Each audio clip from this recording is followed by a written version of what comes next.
নিজের জন্য রাখবেন শুধু ধৈর্য, অন্যের জন্য মায়া, ভালোবাসা, শ্রদ্ধা, সম্মান করে যাবেন, দিয়ে যাবেন। কোনো প্রকার চাওয়া বিনিময় রাখবেন না। আমি প্রত্যেকটা বোনকে বলবো, স্বামীর জন্য, সংসারের জন্য করে যান, চাওয়া পাওয়া বিনিময় রাখবেন না।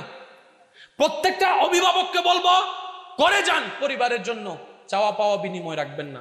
আপনার বড় ভাই আপনার উপর অত্যাচার করেছে কিংবা কোনো একটা আঘাত করেছে, বড়র সম্মানে আপনি মাথা নিচু করে রয়েছেন, এটার নামও কোরবানি। আপনার দুই ভাইয়ের দ্বন্দ্ব হয়েছে হালকা 1 ইঞ্চি জায়গার জন্য, আপনি রাইটে থাকার পরও ঝগড়া না হওয়ার জন্য ছেড়ে দিয়েছেন, এটাও কোরবানি। প্রত্যেকটা কথা নোট করবেন। আপনার স্ত্রী কোন একটা ভুল করেছে, খাবারের মধ্যে মাঝে মধ্যে ভুলবশত লবণ কম হয়েছে, খাবার মুখে তোলার পরে মেজাজটা অন্য সময় গরম করতেন, আজকে যখন মুখে তুললেন আপনার স্ত্রীর খাবারটা, আপনার বোনের রান্না করা খাবারটা, আপনি সেই জায়গায় রাগটা প্রকাশ না করে আপনি তাকে কৌশল দিয়ে বুঝাই দিলেন যে তুমি একটু খেয়ে দেখো, মুখের মধ্যে খাবার লাগলে উনি নিজেই বুঝতে পারবে আমার লবণ দেওয়াটা হয় নাই। এই যে আপনি রাগ কন্ট্রোল করলেন, এটাও আপনার কোরবানি হয়ে গেল। রাস্তা দিয়ে হেঁটে যাচ্ছেন, অন্য সুন্দরী নারী চোখে পড়লো, চোখে পড়ার সাথে সাথে চোখটাকে নিচে নামাই ফেললেন, এটাও আপনার কোরবানি হয়ে গেল।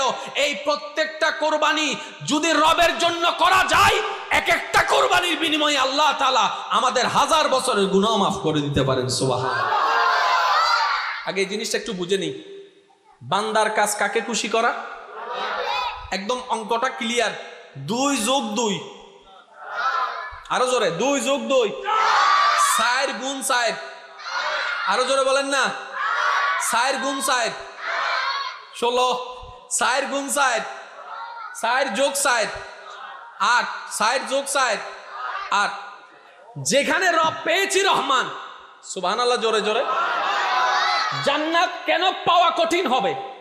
রব পেয়েছি যেখানে রহমানুর রহিম, নবী পেয়েছি যেখানে রহমাতুল লিল আলামিন, কিতাব পেয়েছি যেখানে কোরআনুল আযীম, ইসলাম পেয়েছি যেখানে ইন্নাদ দীনা ইনদাল্লাহিল ইসলাম, যেখানে পেয়েছি নামাজের মতো আফজালুল ইবাদত, যেখানে পেয়েছি লা ইলাহা ইল্লাল্লাহর মতো আফজালুল জিকির, যে ধর্মের মধ্যে মুস্কি হাসলেও সওয়াব লেখা হয়।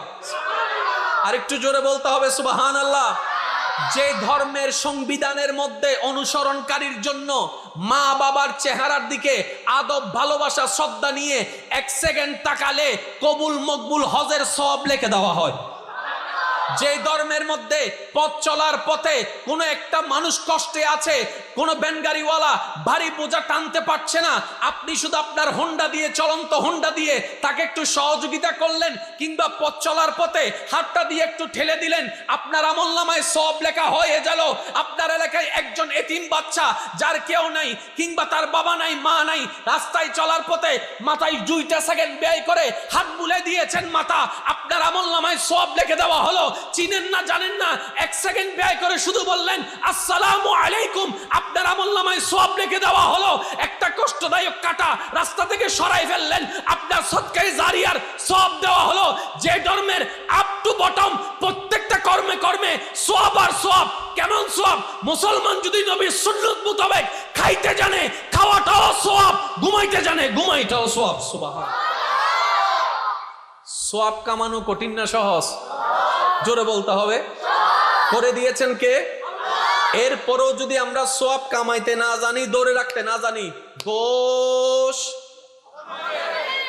আমি শুনি নাই, দোষ, কমতি, ভুল, ব্যর্থতা, কিন্তু আমরা নিজের ব্যর্থতা স্বীকার না করে দোষ দিই আল্লাহরে। আমাদের আশেপাশে অনেকে আছে। আমার একটা সুন্দর কথা মনে পড়েছে, বলছি, সুবহানাল্লাহর আওয়াজ যেন বড় হয়। পিছনের ভাইয়েরা সহ একবার বলেন সুবহানাল্লাহ। কত সৌভাগ্য আমাদের, এমন একটা ধর্ম আল্লাহ পাক আমাদেরকে দান করেছেন, এত সুন্দর সিস্টেম। মুস্কি হাসলেও দেয় সওয়াব, অনুশোচনার কান্না করলে রব করে দেন গুনাহ মাফ। মুস্কি হাসলে দেয়, অনুশোচনা করে কান্না করলে করে দেয় গুনাহ মাফ। তাহলে হাসলো নেকি, কানলো নেকি? তাহলে হাসি নেকি পাওয়ার সুযোগ আছে না নাই? কান্না করো নেকি পাওয়ার সুযোগ আছে না নাই? এবার তর্ক বাদ দেন, নিজের প্রশ্নটা নিজে করেন। কয়জন কয়জন কয়জন আল্লাহর জন্য কান্না করেছি কতবার, দুনিয়ার অমুক তমুকের জন্য কান্না করেছি কতবার। টোটাল হিসাব টান দিলে দেখা যাবে রব দিয়েছেন দেওয়ার মতো, আমরা নেওয়ার মতো নিতে পারি নাই। বাস এতটুকু যদি ক্লিয়ার হয়ে থাকেন, আমি এবার আপনাদেরকে একটা প্রশ্ন করব, প্রশ্নটা শুনে আমাকে একটু উত্তর দিবেন। এই দুনিয়াতে কি আমরা আজীবন থেকে যাব? কিছুদিন পরে আল্লাহ যেদিন হুকুম হবে আপনাকে আমাকে আমাদের সবাইকে চলে যেতে হবে কোথায় ভাইয়া? চলে যেতে হবে কোথায়? যেখান থেকে আসার কোনো সুযোগ। এবার রাগ করেন আর ঝগড়া করেন, তর্ক করেন আর মাইন্ড করেন আর যাই করেন, যাইতে হবে, দ্বিতীয় কোনো অপশন। ওইখানে থাকতেই হবে, দ্বিতীয় কোনো অপশন।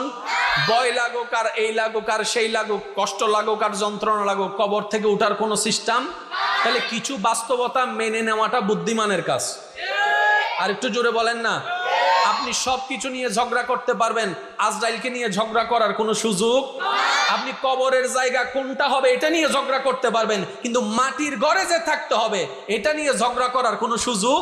তাহলে কিছু বাস্তবতা আছে চিরসত্য, মানতে না চাইলেও মানতে হবে। কিছু বাস্তবতা আছে পরিবর্তনশীল, ওগুলা নিয়ে ঝগড়া করছেন তো করেন, এটা আপনার ব্যক্তিগত ব্যাপার।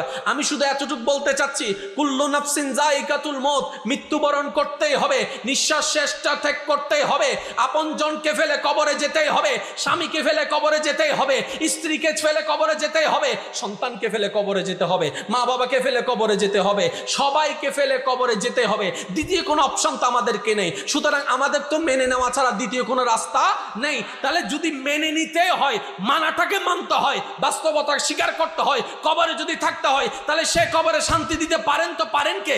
আল্লাহই পারেন। সুতরাং আল্লাহর নিয়ম মানা ছাড়া বুদ্ধিমানদের দ্বিতীয় কোনো রাস্তাই নাই। সুবহান। আপনি ঝগড়া করেন আর যা করেন, নিয়ম ওনারটাই চলবে। প্রত্যেকটি কাজে আল্লাহর একটা হিকমত। জোরে বলেন, আল্লাহর একটা হিকমত। নবী জগতে উজ্জ্বল নক্ষত্র নবী হযরত ইব্রাহিম আলাইহিস সালাম, সবারই জানা আছে, শুধু একটু স্মরণ করিয়ে দিচ্ছি। ইব্রাহিম নবীর উপর যে পরিমাণ পরীক্ষা আল্লাহ করেছেন, আগুনে পর্যন্ত নিক্ষেপ করার মতো পরীক্ষা আল্লাহ করেছে। আর একটু জোরে। কিন্তু ইব্রাহিম নবীর চেহারায় প্রশান্তির হাসি ছিল, মলিনতা ছিল না। ও ইব্রাহিম নবী, পয়েন্ট একটু নোট করবেন, আল্লাহর ওয়াস্তে পয়েন্ট একটু বোঝার চেষ্টা করবেন। ও ইব্রাহিম নবী, বান্দাদের ভিতরে সবচেয়ে দামি একটা র্যাঙ্কের নাম নবী। আল্লাহ আপনাকে নবী বানিয়েছেন। আমরা 100 বার দোয়া করলেও কবুল হওয়ার যেটা সুযোগ নাই, আপনি একটু ঠোঁট লাড়লেই আল্লাহ শুনে ফেলবে, কবুল করে ফেলবে। সুবহানাল্লাহ। এত বড় সুযোগ আল্লাহ আপনাকে দান করেছেন। আপনার সামনে আগুন নমরুদে জ্বালিয়েছে, তো কি হয়েছে? আপনি যদি একবার বলেন আল্লাহ বৃষ্টি দাও, তো নমরুদের তো ক্ষমতা নাই বৃষ্টি আটকাই রাখার। ও ইব্রাহিম নবী, দোয়া একটু করেন না। বলে যে না। কেন করবেন না আপনি? তখন ইব্রাহিম নবী বলে, আমার এই পরিস্থিতিতে দেখা আল্লাহর ইচ্ছা, আর আল্লাহর ইচ্ছাই খুশি থাকা বান্দার কাজ। সুবহানাল্লাহ। পয়েন্ট একটু বোঝার চেষ্টা করবেন। আমার এইরকম দেখাটা থাকাটা আল্লাহর ইচ্ছা, তা আল্লাহর যেহেতু ইচ্ছা হয়েছে, সেখানে আমি কোনো দোয়া করব। এবার ইব্রাহিম নবী আগুনে ফেলা হয়েছে, ইব্রাহিম নবীকে টু শব্দ করে নাই। কেন? বলে যে আমার রব যেটাতে খুশি, আমি ইব্রাহিমও সেটাতে খুশি থাকবো। সুবহানাল্লাহ। আচ্ছা, এই পরীক্ষাটা কি ছিল নাকি শেষ হয়েছে? এক পর্যায়ে গিয়ে শেষ হয়েছে। এবার দেখেন, নিজের কলিজার টুকরা ইসমাইল নবীর গলার মধ্যে ছুরি রাখতে হয়েছে। না, একটু একটু 2 মিনিট বসে, একটু বসে ভাইয়া, একটু মনোযোগ দিন। শেষ ভালো যার সব ভালো তার। বাবা হয়ে আল্লাহর প্রেমে, আল্লাহর খুশির জন্য নিজের সন্তানের গলায় ছুরি রাখতে হয়েছে। আল্লাহ তাআলা কুদরতি ব্যবস্থাপনায় ইসমাইল নবীর জায়গায় দুব্বা রেখে দিয়েছেন, এটা আল্লাহর শান। কিন্তু উনি আল্লাহর প্রেমে ছুরি রেখেছেন তো, ছুরি রেখেছেন তো। ও ইব্রাহিম নবী, ছুরি রাখলেন কেন সন্তানের গলায়? বলে যে সন্তান তো আমি পাইনি, রব দিয়েছেন। আমি তো বাপ হই নাই, রব আমাকে বাপ বানিয়েছেন। তো সুতরাং রবের চাওয়ার সামনে নিজের কোনো চাওয়ার অস্তিত্ব নাই। কি শিখা গেল? যেই বান্দা, যেই বান্দি, যেই আল্লাহর বান্দা, যেই মানুষ আল্লাহর ইচ্ছার সামনে, আল্লাহর সন্তুষ্টির সামনে, আল্লাহর পছন্দের সামনে নিজের পছন্দকে কোরবানি দিতে পারবে, নিজের ইচ্ছাকে কোরবানি দিতে পারবে, বলবে আমার কোনো চাওয়া নাই, আমার কোনো পাওয়া নাই, আমার কোনো স্বপ্ন নাই, আমার কোনো ইচ্ছা নাই, আমার আল্লাহ যেটা করে খুশি আমি সেটা পেয়ে খুশি, মন থেকে হাসি মুখে বলতে পারবে, রব্বে করিম তার জন্য দুনিয়াটাও নিয়ামত বানাই দিবে, পরকালটাও নিয়ামত বানাই দিবে। বলেন সুবহানাল্লাহ। এবার সত্যি করে বলেন, ইব্রাহিম নবীকে আগুনে ফেলা কার চাওয়া? ইব্রাহিম নবী কোনো বাধা দিয়েছেন? যেমন বাধা দেন নাই এটা সত্য, আল্লাহ ইব্রাহিম নবীকে আগুনে জ্বলতে দেন নাই এটাও সত্য। এই পয়েন্টটা যদি একটু বুঝতে পারতেন, ইব্রাহিম নবীকে আগুনে ফেলা আল্লাহর ইচ্ছা, ইব্রাহিম নবী সেটার বিরোধিতা করেন নাই, উনি শুধু ওনার পক্ষ থেকে ধৈর্যটাকে প্রেজেন্ট করেছেন, শুকরিয়া প্রেজেন্ট করেছেন। কতক্ষণ পর্যন্ত আগুন জ্বলেছে? যতক্ষণ পর্যন্ত ইব্রাহিম নবীর পরীক্ষা হয় নাই। ইব্রাহিম নবী আগুনও পড়েছে, আগুনও জ্বলে নাই, ব্যাপার কি? ইব্রাহিম নবী বলে যে আমি আমার আল্লাহকে জানি, আমি আমার আল্লাহকে চিনি, আমি আমার আল্লাহকে বুঝি, আগুনও ফেলে আবার জ্বলতেও দেয় না। সুবহানাল্লাহ। আপনার জীবনে এরকম কিছু ঘটনা আছে। অনেক সময় দেখবেন যাকে লেলে পেরে বড় করবেন সেই পিছনে ছুরি মারে, যাকে বিদেশের মুখ দেখাইয়াছেন সে আপনার পিছনে যাই ওখানে কাটি কুটি খেলে আপনাকে বের করে দিচ্ছে, যাকে আপনি টাকা দিয়ে সহযোগিতা করেছেন সে টাকাওয়ালা হয় আপনার চেহারার দিকেও তাকাবেন, যাকে আপনি হাত দিয়ে গর্ত থেকে তুলেছেন সে আপনার বিপক্ষে বদনাম করবে, যাকে আপনি কাঁধের উপর হাত রেখে একটা আশ্বাস দিয়েছিলেন সে এক সময় এসে আপনার বিপক্ষে যা বলার তা বলবে, আপনার বিপক্ষে বদনামের মতো বদনাম করবে। এগুলা কেন হয় জানেন? এগুলা আল্লাহ আমাদেরকে বাঁচানোর জন্য করেন। আমরা মনে করি আমাদের উপর আল্লাহ নারাজ না। শুনবেন, নবী বলছেন কোন মুমিন বান্দা রাস্তায় চলার পথে যদি কাঁটা ফুটে, কাঁটা, ওই কাঁটার ব্যথা পেয়ে যদি ধৈর্য ধরে আল্লাহর দরবারে শুকরিয়া করে, ওই কাজটার কারণে আল্লাহ তাআলা তার জীবনের গুনাহ মাফ করে দেবে। এবার আপনি বলুন তো, কয় কোটি টাকা দিলে গুনাহ মাফ হয়? এমন কোনো সুযোগ? কিন্তু আপনি যত ধৈর্য ধরতে পারবেন গুনাহ তত কমতে থাকবে। বলেন সুবহানাল্লাহ। শেষ একটা কথা বলে আমি আপনাদের থেকে বিদায় নিচ্ছি। নিজের জন্য রাখবেন ধৈর্য। যদি সফলতা চান দুই জগতে, আমি শ্রদ্ধার সাথে বলছি, নিজের জন্য রাখবেন ধৈর্য, অন্যের জন্য রাখবেন মায়া এবং ভালোবাসা, শ্রদ্ধা, সম্মান। এই দুইটা জিনিস ইমানের সাথে, ইমানের পরে আমলের মধ্যে একটু সংযুক্ত করার চেষ্টা করবেন। নিজের জন্য রাখবেন শুধু ধৈর্য, অন্যের জন্য মায়া, ভালোবাসা, শ্রদ্ধা, সম্মান করে যাবেন, দিয়ে যাবেন। কোনো প্রকার চাওয়া বিনিময় রাখবেন না। আমি প্রত্যেকটা বোনকে বলবো স্বামীর জন্য, সংসারের জন্য করে যান, চাওয়া পাওয়া বিনিময় রাখবেন না। প্রত্যেকটা অভিভাবককে বলবো করে যান পরিবারের জন্য, চাওয়া পাওয়া বিনিময় রাখবেন না। আপনি শুধু মাথায় এতটুকু বলবেন, এটা আমার স্বামী নয়, এটা আমার রবের বান্দা, এটা আমার স্ত্রী নয়, এটা আমার রবের বান্দি, এটা আমার ছোট ভাই নয়, এটা আমার রবের বান্দা, এটা আমার মা বাবা নয়, এটা আমার রবের বান্দা। আমি রবের বান্দার জন্য, আমার রবের বান্দার জন্য আমার রবের দেওয়া নিয়ামত থেকে আমি করে যাব। ওই বান্দার রব খুশি হয়ে যা দেয় সেটাই যথেষ্ট। দেখবেন আপনার জীবনটাও সাকসেস হয়ে যাবে। হাজার বদনাম শুনলো আর মন খারাপ হবে না, কারণ একদিন না একদিন তো মরতে হবে। তো কষ্ট পাইয়া মরে লাভ কি? কষ্ট পাইয়া মরে কোনো লাভ?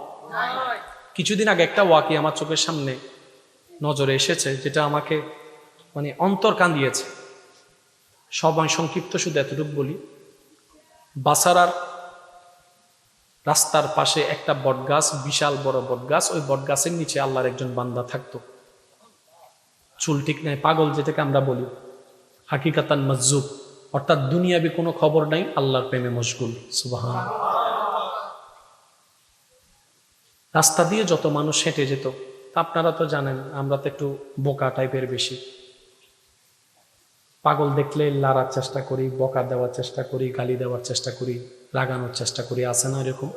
আল্লাহ আমাদেরকে হেফাজত করুক, আমিন।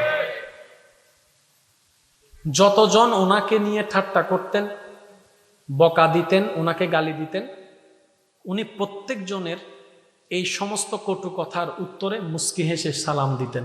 সুবহানাল্লাহ। ওই মানুষটা চলে যাওয়ার পরে উনি সিজদায় পড়ে যেতেন রবের দরবারে। সিজদার থেকে যখন উঠতেন চোখের পানিতে দাড়ি ভিজে যেত। তো একদিন একজন ওনাকে জিজ্ঞেস করছেন যে আপনার মামলা তো বুঝলাম না, আমাদেরকে একটা গালি দিলে আমরা 10টা শোনাই, আপনি গালির পরিবর্তে মুস্কি হেসে সালাম দিচ্ছেন, বিষয়টা তো বুঝলাম না। প্রতিশোধ নেওয়া দূরের কথা, আপনি সিজদায় পরে কান্না করছেন, একটু যদি বলতেন। তো উনি বলছেন উনি আমাকে গালি দিয়ে শান্তি পেয়েছে, আমি ওনাকে সালাম দিয়ে শান্তি পেয়েছি। উনি আমাকে গালি দিয়ে মনে শান্তি পেয়েছে, আমার কোনো আপত্তি আফসোস নাই, আমি সালাম দিয়ে শান্তি পাই, সেজন্য আমি সালামটা দিয়েছি। তো হুজুর আপনি সিজদায় পড়তেন কেন? উঠলেই দেখতাম চোখে পানি, দাড়ি ভিজে গেল। উনি বললেন আমি সিজদায় পড়ে যে আমাকে গালি দিয়েছে তার পক্ষে হয়ে আল্লাহর কাছে ক্ষমা চেয়েছি। আর একটু জোরে বলা যাবে? যে আমাকে গালি দিয়েছে আমি তার পক্ষ হয়ে রবের কাছে ক্ষমা চেয়েছি। ইয়া রব, আমার ভাইটা বুঝতে পারে নাই, তুমি রাগ করিও না। আমার ভাইটা বুঝতে পারে নাই, তাকে গুনাহ দিও না। আমার ভাইটা বুঝতে পারে নাই, আল্লাহ তুমি তাকে মাফ করে দাও। তো সে আপনার বিপক্ষ দল আপনাকে গালি দিয়েছে, আপনি কোথায় তার জন্য বদদুয়া করবেন যে তাকে যেন আল্লাহ আটকায় দেয়? আপনি এমন করলেন না কেন? তখন তিনি বলে যে আমাদের নবী রহমাতুল্লিল আলামিন আজীবন তো উম্মতের কল্যাণের জন্যই কান্না করে গিয়েছেন। সুবহানাল্লাহ। রব্বি হাবিলি উম্মতি বলে উম্মতের পক্ষেই তো কান্না করে গিয়েছেন। আমি তো চাই না আমার নবী যে উম্মতের পক্ষে জান্নাতে যাওয়ার জন্য সারাটা জীবন কান্না করেছেন, তায়েফে আঘাতের শিকার হয়েছেন, বদদুয়া দেন নাই, আমি চাই না আমার কারণে আমার নবীর কোনো উম্মত হাসরের ময়দানে আটকায় যাক, আমি চাই না। সেজন্য আমি নিজে থেকে মাফ করে দিই। বলেন সুবহানাল্লাহ। ইসলাম কত সুন্দর, মায়ার ধর্ম, ভালোবাসার ধর্ম। আল্লাহ আমাদের সবাইকে বুঝার তৌফিক দান করুক, আমিন। যতই ব্যস্ততা থাকুক, আপন আপন জায়গা থেকে আল্লাহর ওয়াস্তে কেউ নামাজ ছাড়বেন না ইনশাল্লাহ। কেউ জোরে বলা যাবে? পিছন পর্যন্ত আমি শুনতে চাই, সবাই চিৎকার দিয়ে বলেন ইনশা ইনশা। যথা উপযুক্ত সম্ভব চেষ্টা করবেন মসজিদে গিয়ে বাজামাত নামাজ আদায় করতে। বিশেষ কারণে যদি মসজিদে যাওয়া সম্ভব না হয় তাহলে অন্য অপশনও খুলে দেওয়া ইসলামে আছে, কিন্তু নামাজ বাদ দেওয়া যাবে না। তা আমি নামাজ বলবো না, আমি বলি মওলার দরবারে হাজিরা দেওয়া। যতবার আপনি নামাজে যাবেন আপনি মনে মনে চিন্তা করবেন অদম গুনাহগার বান্দা মওলার দরবারে হাজিরা দিতে যাচ্ছি। চিৎকার দিয়ে বলেন না সুবহানাল্লাহ। দিন দিন যেভাবে সংসার ভেঙে যাচ্ছে, একটা সময় পরিবার খুঁজে পাওয়া যাবে না, ভাই ভাইয়ের সাথে মিল নাই, ভাই বোনের সাথে মিল নাই, এমনকি স্বামী স্ত্রীর মধ্যে মিল নাই। আমি সেজন্য অনুরোধ করব, ক্ষমা করতে শিখুন, আল্লাহর কাছ থেকে ক্ষমা পাইতে থাকবেন। আর একটু জোরে বলতে হবে। ক্ষমা করার জন্য কোনো কারণ খুঁজবেন না, আল্লাহ কারণ খুঁজে না, দয়া করে মাফ করে দেয়। আল্লাহর দিকে তাকায়, আপনাকে কষ্টদাতা সবাইকে মাফ করে দেন। এমনও তো হয়ে যেতে পারে আপনি যখন আল্লাহর খুশির জন্য আল্লাহর দিকে তাকিয়ে আল্লাহর বান্দাদেরকে মাফ করতে থাকবেন, আল্লাহ খুশি হয়ে আপনার সারা জীবনের গুনাহ তো মাফ করে দিতে পারে। সুবহান। আল্লাহ যদি মাফ করে দেয় এর চেয়ে বড় কিছু পাওয়ার আছে? জোরে বলেন না, আর কোনো পাওয়ার আছে? সেজন্য যে অন্যকে মাফ করে দেয় আল্লাহ তাকে মাফ করে দেয়। আল্লাহ আমাদের সবাইকে বুঝার তৌফিক দান করুক, আমিন। আপনারা মাহফিলের শেষ পর্যন্ত থাকবেন, সুন্দরভাবে মাহফিলটাকে সমাপ্ত করবেন। শেষ পরিসরে এতটুকু কথা বলবো, যাদের মা বাবা আছে বেশি বেশি দোয়া করবেন, বেশি বেশি।